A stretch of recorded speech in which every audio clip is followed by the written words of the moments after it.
Puluhan korban yang ditemukan meninggal dunia dalam bencana longsor di Serasan Timur, Natuna, Kepulauan Riau dimakamkan secara massal. Para relawan melakukan proses pemakaman massal terhadap puluhan korban longsor yang ditemukan hampir secara bersamaan. Pemakaman dilakukan di TPU Desa Hilis Serasan yang disediakan pemerintah setempat. Akibat kondisi jenazah korban yang telah membusuk membuat proses pemakaman dilakukan secepat mungkin.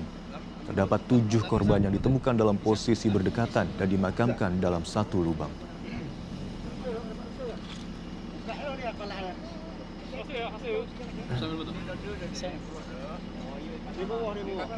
Yang massal, ada juga yang satu-satu.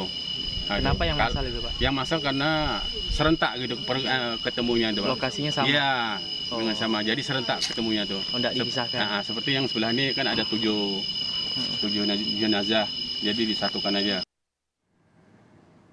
Sebelumnya, tim SAR gabungan berhasil menemukan 3 jenazah korban longsor di Desa Pangkalan, Kecamatan Serasan, Natuna, Kepulauan Riau.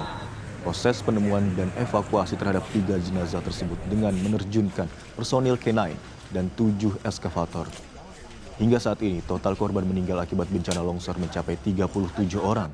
Sementara 18 korban lainnya masih dalam proses pencarian.